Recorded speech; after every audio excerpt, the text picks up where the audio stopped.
Let's have it.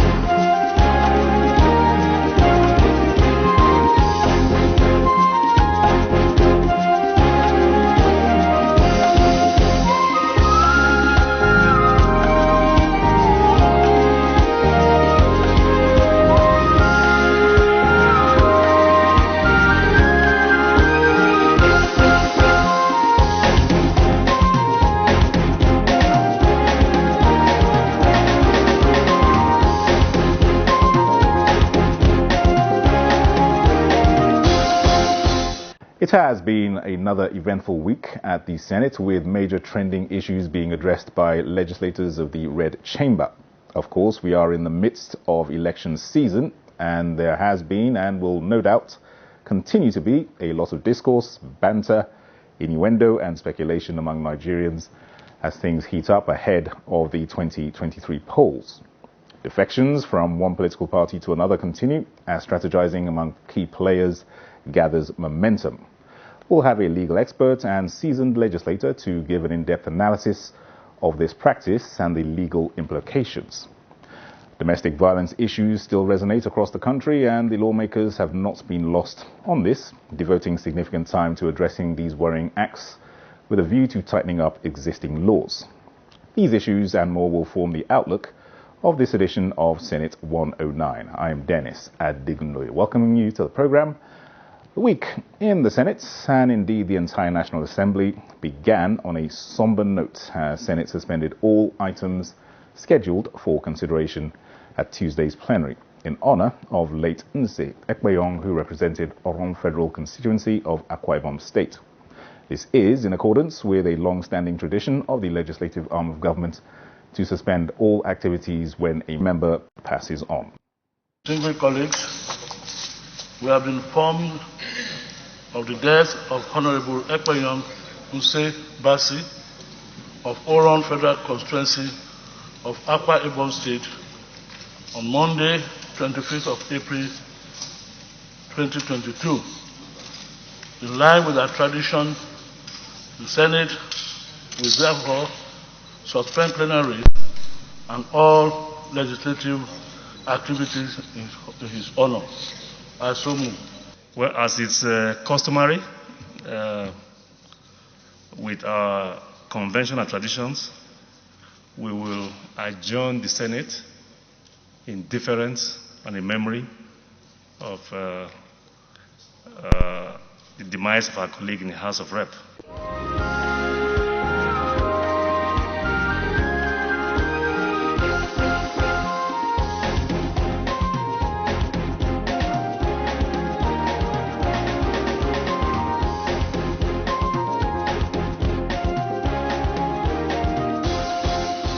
Ekpeyong was somebody that was very dear to me, was very close to me, he was one of my pillars. So my greatest condolences to the family. I will be in Akwa Ibom over the weekend to see the wife and the kids, but it's quite unfortunate. I was hosted on Saturday at his residence back home, and he died the day after. So it's I mourn his loss. It's a loss to our state, a loss to this great country. He was extremely very impactful to his community. He was a worthy representative of the people, and he's also a loyal party man. He was the deputy chairman of our party in the state. I worked with him very closely for over 25 years. So I mourn this great loss. It's a tragedy. It's a tragedy indeed.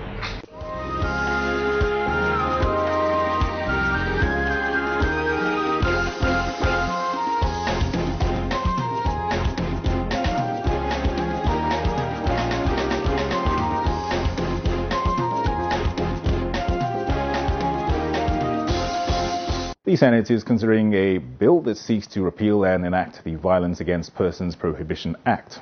The bill, sponsored by a senator representing Kogi East, Jibrin Issa, has passed second reading and seeks to provide a comprehensive law against violence in private and public life. It also seeks to prohibit all forms of violence against persons and to provide maximum protection and effective remedies for victims and adequate punishment for offenders. The grievous nature of certain offences in the Act especially Section 22(1), makes the punishment provided inadequate.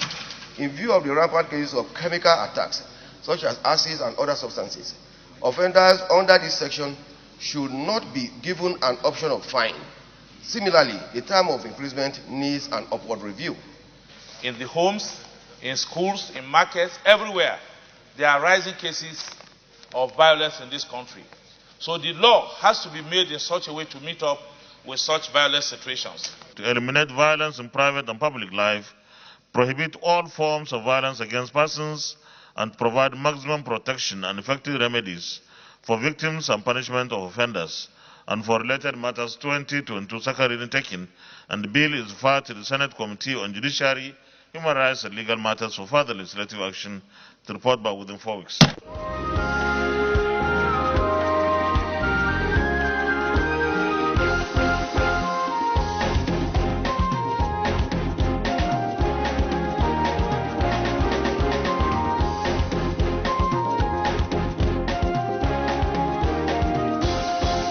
The National Hajj Commission of Nigeria Act Amendment Bill, sponsored by Senator Ibrahim Abdullahi Dambaba from Sokoto South, also passed second reading.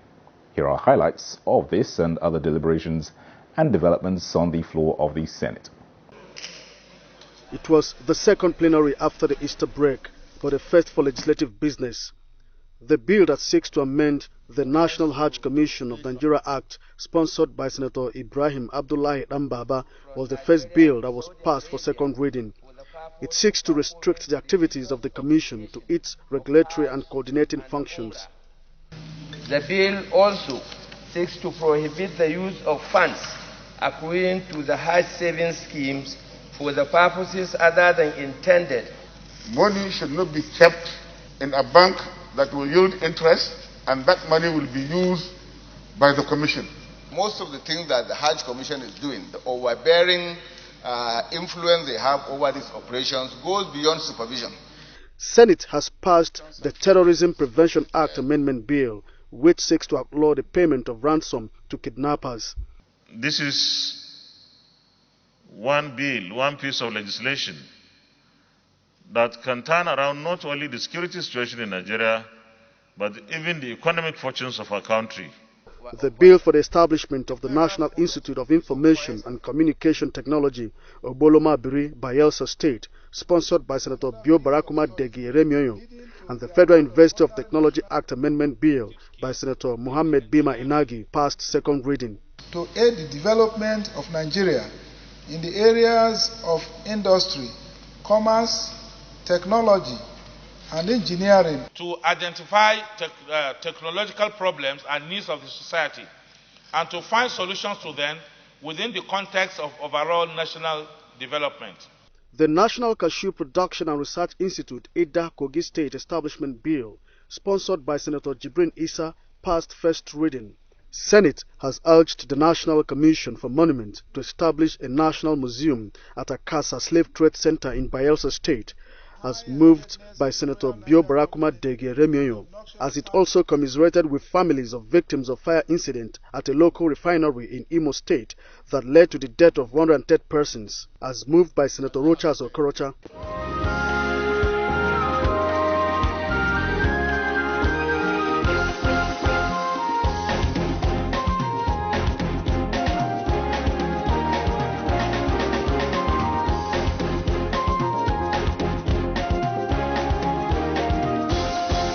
Deputy Minority Whip of the Senate, Senator Ibrahim Abdullahi Dambaba from Sokoto South, defected from the People's Democratic Party (PDP) to the All Progressives Congress, citing crisis in the Northwest and Sokoto State chapters of the PDP as his reason. I just want the public and everybody and Nigerians to know that there is no crisis in the PDP in the Northwest. A senator, a distinguished senator, stands up here in this chamber and says in his place, this is the situation. An FCT senator will say, no, it doesn't exist.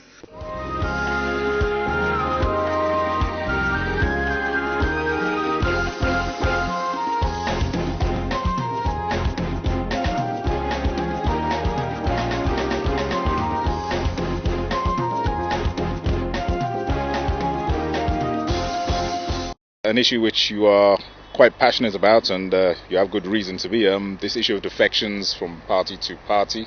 We saw another defection on the floor of the Senate today. Just give us your position on this seemingly growing practice among politicians within the legislature. Well, my position is consistent with the position of the Supreme Court and the position which has been reaffirmed by the Court of Appeal and the Federal High Court and courts in the last few weeks, which is that individuals don't contest election, and it is parties that contest and win election. And so when you defect from that political party, you have to leave the seat of that political party in the legislature. The question in the legislature, I think I will not speak more on that of the executive, because the matter is yet to settle at the level of the Supreme Court. But on the question of the legislature, National Assembly, Senate, House of Representatives, or State Houses of Assembly, if you defect, you leave. I think the question will now be more clarified and settled. More confusion will arise in the course of these elections, because people have left PDP, come over to APC to take tickets, and people have left APC, go over to PDP and other political parties to take tickets to contest those elections. Those elections and those political parties that give tickets into those persons in such circumstances risk those tickets being voided, because no person can belong to two political parties at the same time. If you leave the APC or PDP to get the ticket of the other political party, unless you leave their seat, you are still a member of the political party that you purport to have left. And so the party that is fielding you in the election, in another election, is running the risk of not having a candidate in that election, because you cannot be a member of two political parties at the same time. You cannot be occupying the seat of APC in the Senate in this election and then go to take the ticket of PDP in either gubernatorial or another Senate election to contest. The law may definitely say that that party that fielded you at the time you were still a member of this political party, although you've declared that you have defected or you've left the political party, did not have a candidate, because you cannot be a member of two political parties at the same time. I'm contesting the gubernatorial election. One of Akwa Ibom State, one of the things that you are stating there is, are you a member? Is to say that you swear to an oath. So if you swear to an oath, and that means that that oath says you belong to this political party, which you now fill the form of. If you haven't resigned from that other political party and vacated their seats, to resign or defect from that political party does not simply mean you're writing a letter to the Speaker or Senate President or the Speaker of the State House and he reads, or you simply say, I leave. It is effectively leaving the seat and resigning from the Senate or the House to make that seat properly vacant, to give INEC the right and the duty to conduct election to that seat. So I believe what we are seeing now is creating a situation which is going to give another set of legal issues in the next election. Is it that you think that legislators are not understanding these rudiments, these basic rules that you've just explained, or is it that they are just overlooking them? I think the duty falls on the presiding officers who've been overlooking it. And the members say, look, if I come in, the Speaker doesn't tell me to go out, or the Senate President doesn't tell me to go out, then I'm still a member. And of course, even the National Assembly management should also be interested in this matter, because because there is a judgment, and so his salaries and allowances should stop. It is a peculiar matter, and I speak as a lawyer of good standing. I know for political reasons it will be difficult for a presiding officer who needs the support always of these members to say your district is declared vacant. I watch when it happens. I chaired the Rules and Business for about 16 years in the National Assembly, and so I know the problem that the presiding officers face in managing the hearts and minds of members. But unless and until a situation arises big where a particular political party, either the opposition or the ruling party on the floor, will stand up and say this member is no more a member of the floor of the House and cannot sit, and then that gives the presiding officer problem of managing the floor on that account, I think they will have to find a way to address it. But those are very serious legal issues that is going to affect the oncoming elections.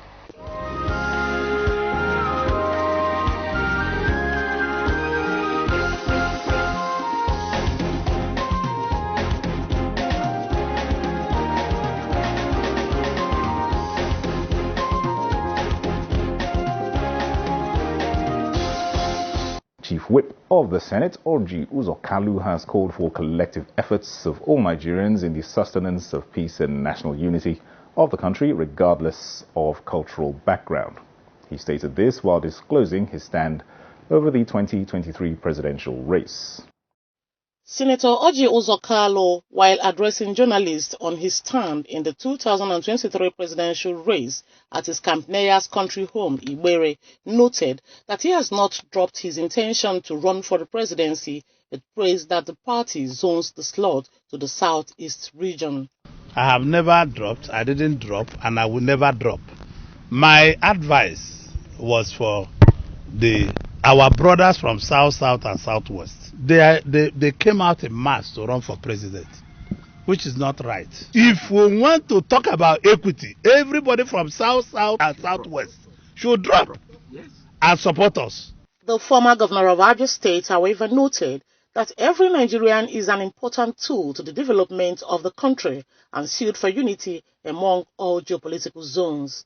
The unity of the country should be well managed to benefit of all Nigerians. The Senate Chief Whip had earlier interacted with the representatives of the various villages in his hometown as they continued to praise him for his quality representation in the Senate.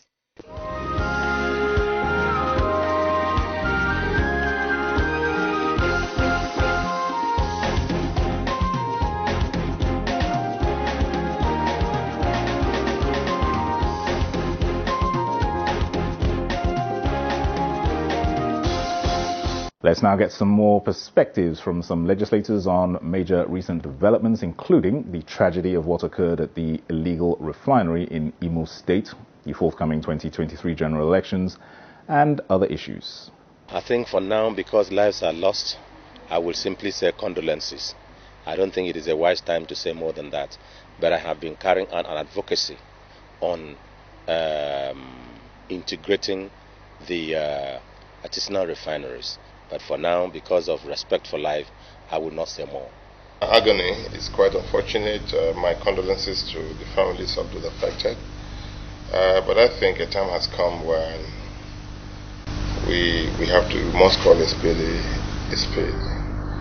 And I think the outcome of our investigation will put things in perspective on what we need to do as a country to overcome this mess.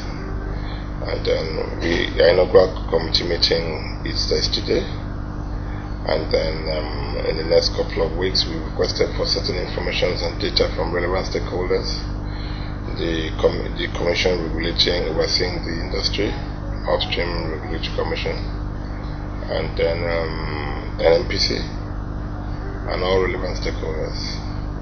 These information and data will be subjected to further analysis, and we'll have an on-the-spot visits to all the terminals, all exporting terminals. We'll also have on-the-spot visits to all wells and all that.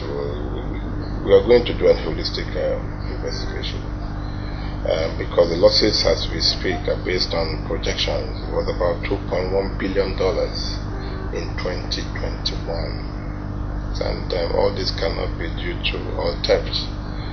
And so we're looking at it from the standpoint of even the metering system used, and then also to the lag spots, then to the major terminals. We also look at the pipeline security contracts and consequential provisions in those contracts.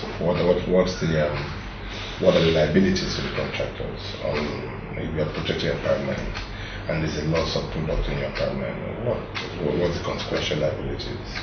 So we'll be looking at a whole lot of things, and then I think after our inaugural meeting today, we will have we'll have a basis to say, okay, then this is how we need to guide the investigation. So my condolences to the affected families.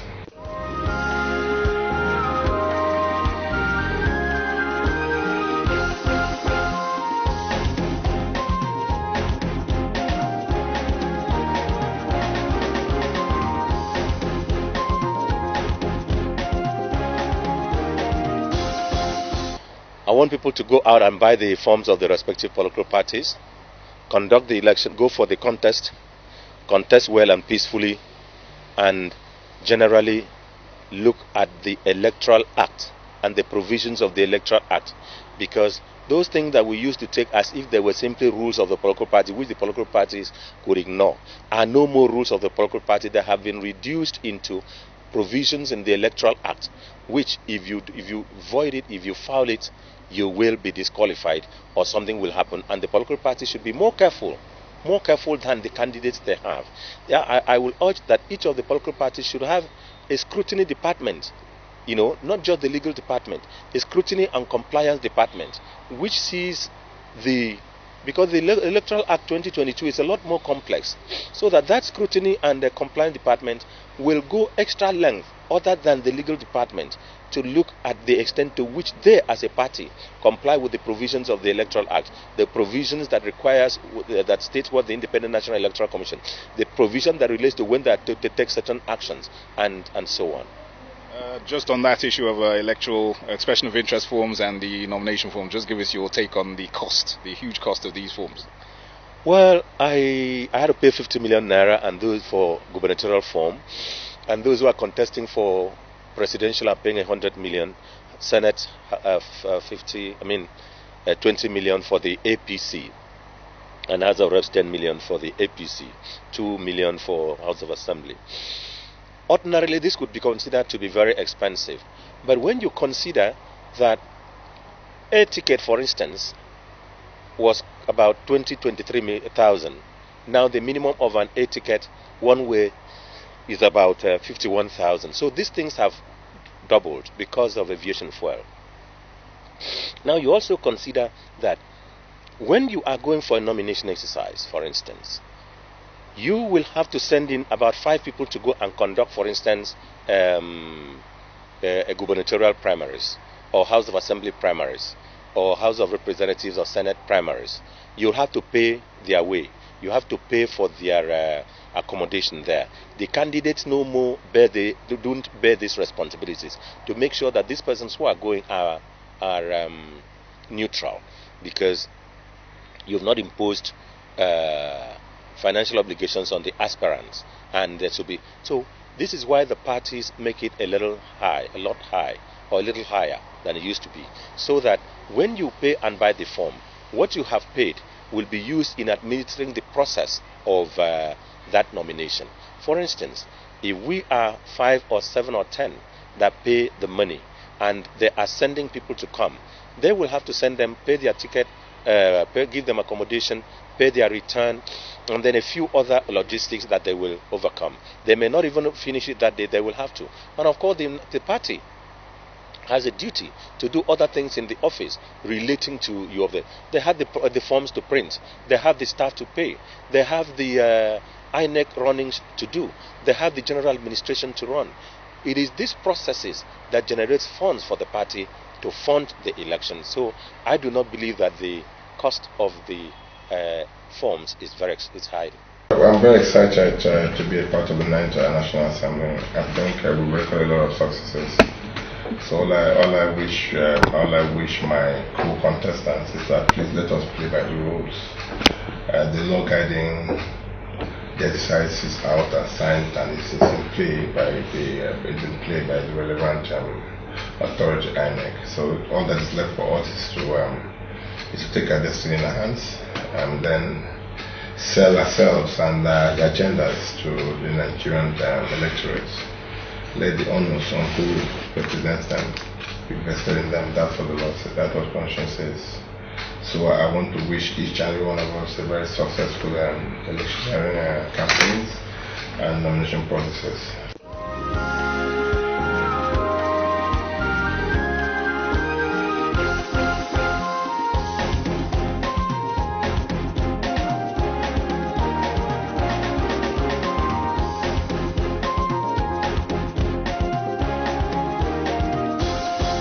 Well, that concludes this edition of the program. Thanks for watching. Till next time, I am Dennis Adigundoye. Bye for now.